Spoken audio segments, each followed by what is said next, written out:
प्रत्येक महीने की कृष्ण पक्ष और शुक्ल पक्ष को त्रयोदशी मनाने का विधान है। प्रत्येक पक्ष की त्रयोदशी के व्रत को प्रदोष व्रत कहा जाता है। सूर्यास्त के बाद और रात्रि के आने से पहले का समय प्रदोष काल कहलाता है। इस व्रत में भगवान शिव की पूजा की जाती है। हमारे हिंदू धर्म में व्रत, पूजा पाठ, उपवास आदि का काफी महत्व है। ऐसी मान्यता है कि सच्चे मन से प्रदोष व्रत रखने पर व्यक्ति को मनचाहे फल की प्राप्ति होती है। वैसे तो हमारे हिंदू धर्म में हर महीने की प्रत्येक तिथि को कोई न कोई व्रत या उपवास रखने का विधान है, लेकिन इन सब में प्रदोष व्रत की बहुत मान्यता है। शास्त्रों के अनुसार महीने की दोनों पक्षों की त्रयोदशी तिथि में शाम के समय को प्रदोष कहा गया है। ऐसी मान्यता है कि भगवान शिव प्रदोष के समय कैलाश पर्वत स्थित अपने रजत भवन में नृत्य करते हैं। इसी वजह से लोग शिव जी को प्रसन्न करने के लिए इस दिन प्रदोष व्रत रखते हैं। इस व्रत को करने से सारे कष्ट और हर प्रकार के दोष मिट जाते हैं।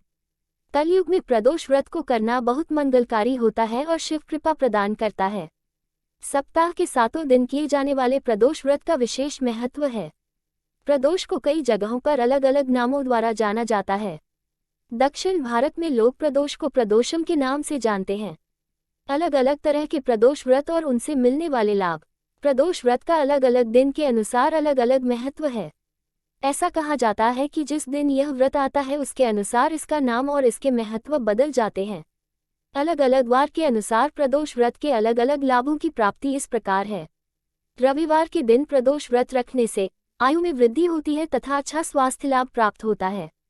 सोमवार के दिन के प्रदोष व्रत को सोम प्रदोषम या चंद्र प्रदोषम भी कहा जाता है और इसे करने से सभी मनोकामनाएं पूरी होती है। मंगलवार को किए जाने वाले प्रदोष व्रत को भौम प्रदोषम कहा जाता है। इस दिन व्रत रखने से हर तरह के रोगों से मुक्ति मिलती है और स्वास्थ्य संबंधी समस्याएं नहीं होती। बुधवार के दिन इस व्रत को करने से हर तरह की कामना सिद्ध होती है। बृहस्पतिवार के दिन प्रदोष व्रत करने से शत्रुओं का नाश होता है। शुक्रवार के दिन प्रदोष व्रत रखने से जीवन में सौभाग्य की वृद्धि होती है और दाम्पत्य जीवन में सुख शांति आती है। पारिवारिक क्लेश से छुटकारा मिलता है। शनिवार के दिन आने वाले प्रदोष व्रत को शनि प्रदोषम कहा जाता है और इस दिन प्रदोष व्रत करने से संतान की प्राप्ति होती है। अपनी इच्छाओं को ध्यान में रखकर प्रदोष व्रत करने से फल की प्राप्ति निश्चित ही होती है। प्रदोष व्रत का महत्व बहुत ज्यादा है। प्रदोष व्रत को हमारे हिंदू धर्म में बहुत शुभ और महत्वपूर्ण माना जाता है। इस दिन पूरी निष्ठा से भगवान शिव की आराधना करने से मनुष्य के सारे कष्ट दूर होते हैं और मृत्यु के बाद उसे मोक्ष की प्राप्ति होती है। पुराणों के अनुसार एक प्रदोष व्रत करने का फल 2 गायों के दान जितना होता है। इस व्रत के महत्व को वेदों के महाज्ञानी सूत जी ने गंगा नदी के तट पर शनकादि ऋषियों को बताया था। उन्होंने कहा था कि कलयुग में जब अधर्म का बोलबाला रहेगा, लोग धर्म के रास्ते को छोड़ अन्याय की राह पर जा रहे होंगे, उस समय प्रदोष व्रत एक माध्यम बनेगा जिसके द्वारा मनुष्य शिव की आराधना कर अपने पापों का प्रायश्चित कर सकेगा और अपने सारे कष्टों को दूर कर सकेगा। सबसे पहले इस व्रत के महत्व के बारे में भगवान शिव ने माता सती को बताया था। उसके बाद सूत जी को इस व्रत के बारे में महर्षि वेदव्यास जी ने सुनाया, जिसके बाद सूत जी ने इस व्रत की महिमा के बारे में शनकादि ऋषियों को बताया था। प्रदोष व्रत अन्य दूसरे व्रतों से अधिक शुभ और महत्वपूर्ण माना जाता है। मान्यता ये भी है इस दिन भगवान शिव की पूजा करने से जीवन काल में किए गए सभी पापों का नाश होता है और मृत्यु के बाद मोक्ष की प्राप्ति होती है। इस व्रत में व्रती को निर्जल रहकर व्रत रखना होता है। प्रातःकाल स्नान करके भगवान शिव की बेलपत्र, गंगाजल, अक्षत, धूप, दीप सहित पूजा करनी चाहिए। संध्या काल में पुनः स्नान करके इसी प्रकार से शिव जी की पूजा करनी चाहिए। प्रदोष व्रत की विधि बहुत ही आसान और सुलभ है।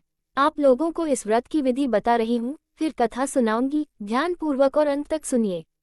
प्रदोष व्रत करने के लिए सबसे पहले आप त्रयोदशी के दिन सूर्योदय से पहले उठ जाएं। स्नान आदि करने के बाद आप साफ वस्त्र पहन लें। उसके बाद आप बेलपत्र, अक्षत, दीप, धूप, गंगाजल आदि से भगवान शिव की पूजा करें। इस व्रत में भोजन ग्रहण नहीं किया जाता है। पूरे दिन का उपवास रखने के बाद सूर्यास्त से कुछ देर पहले दोबारा स्नान करके सफेद रंग का वस्त्र धारण करें। तत्पश्चात स्वच्छ जल या गंगा जल से पूजा स्थल को शुद्ध कर लें। अब आप गाय का गोबर लें और उसकी मदद से मंडप तैयार कर लें। 5 अलग अलग रंगों की मदद से आप मंडप में रंगोली बना लें। पूजा की सारी तैयारी करने के बाद आप उत्तर पूर्व दिशा में मुंह करके कुशा के आसन पर बैठ जाएं। भगवान शिव के मंत्रों नमः शिवाय का जाप करें और शिव जी को जल चढ़ाएं। धार्मिक दृष्टिकोण से आप जिस दिन भी प्रदोष व्रत रखना चाहते हो, उस वार के अंतर्गत आने वाली त्रयोदशी को चुने और उस वार के लिए निर्धारित कथा पढ़े और सुने। जो उपासक इस व्रत को 11 या फिर 26 त्रयोदशी तक रखते हैं, उन्हें इस व्रत का उद्यापन विधिवत तरीके से करना चाहिए। व्रत का उद्यापन आप त्रयोदशी तिथि पर ही करें। उद्यापन करने से एक दिन पहले श्री गणेश जी की पूजा की जाती है और उद्यापन से पहले वाली रात को कीर्तन करते हुए जागरण करना चाहिए। अगले दिन सुबह जल्दी उठकर मंडप बनाना होता है और उसे वस्त्रों और रंगोली से सजाया जाता है। ओम उमा सहित शिवाय नमः मंत्र का 108 बार जाप करते हुए हवन करना चाहिए। खीर का प्रयोग हवन में आहुति के लिए किया जाता है। हवन समाप्त होने के बाद भगवान शिव की आरती और शांति पाठ करना चाहिए और अंत में 2 ब्राह्मणों को भोजन कराया जाता है और अपने इच्छा और सामर्थ्य अनुसार दान दक्षिणा देते हुए उनसे आशीर्वाद लेते हैं। अब आप लोग प्रदोष व्रत की कथा को ध्यानपूर्वक सुनिए। किसी भी व्रत को करने के पीछे कोई न कोई पौराणिक महत्व और कथा अवश्य होती है। तो आइए और सुनिए इस व्रत की पौराणिक कथा के बारे में। स्कंद पुराण की एक कथा के अनुसार प्राचीन समय की बात है। एक विधवा ब्राह्मणी अपने बेटे के साथ रोजाना भिक्षा मांगने जाती और संध्या के समय तक लौट आती। हमेशा की तरह एक दिन जब वह भिक्षा लेकर वापस लौट रही थी तो उसने नदी किनारे एक बहुत ही सुंदर बालक को देखा, लेकिन ब्राह्मणी नहीं जानती थी कि वह बालक कौन है और किसका है।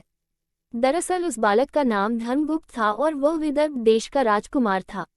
उस बालक के पिता को, जो कि विदर्भ देश के राजा थे, दुश्मनों ने उन्हें युद्ध में मौत के घाट उतार दिया और राज्य को अपने अधीन कर लिया। पिता के शोक में धर्मगुप्त की माता भी चल बसी और शत्रुओं ने धर्मगुप्त को राज्य से बाहर कर दिया। बालक की हालत देख ब्राह्मणी ने उसे अपना लिया और अपने पुत्र के समान ही उसका भी पालन पोषण किया।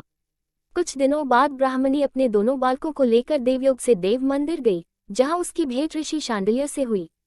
ऋषि शांडिल्य एक विख्यात ऋषि थे, जिनकी बुद्धि और विवेक की हर जगह चर्चा थी। ऋषि ने ब्राह्मणी को उस बालक के अतीत यानी कि उसके माता पिता के मौत के बारे में बताया, जिसे सुन ब्राह्मणी बहुत उदास हुई। ऋषि ने ब्राह्मणी और उसके दोनों बेटों को प्रदोष व्रत करने की सलाह दी और उससे जुड़े पूरे विधि विधान के बारे में बताया।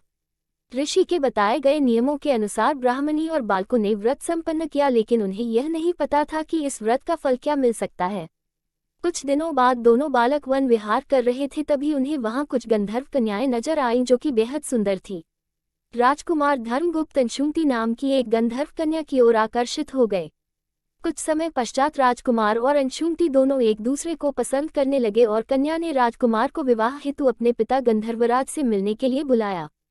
कन्या के पिता को जब ये पता चला कि वह बालक विदर्भ देश का राजकुमार है, तो उसने भगवान शिव की आज्ञा से दोनों का विवाह कराया। राजकुमार धर्मगुप्त की जिंदगी वापस बदलने लगी। उसने बहुत संघर्ष किया और दोबारा अपनी गंधर्व सेना को तैयार किया। राजकुमार ने विदर्भ देश पर वापस आधिपत्य प्राप्त कर लिया।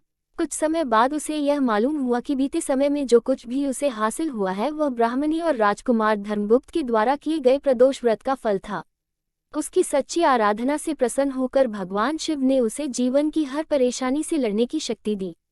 उसी समय से हिंदू धर्म में यह मान्यता हो गई कि जो भी व्यक्ति प्रदोष व्रत के दिन शिव पूजा करेगा और एकाग्र होकर प्रदोष व्रत की कथा सुनेगा और पढ़ेगा, उसे 100 जन्मों तक कभी किसी परेशानी या फिर दरिद्रता का सामना नहीं करना पड़ेगा। प्रेम से बोलिए हर हर महादेव।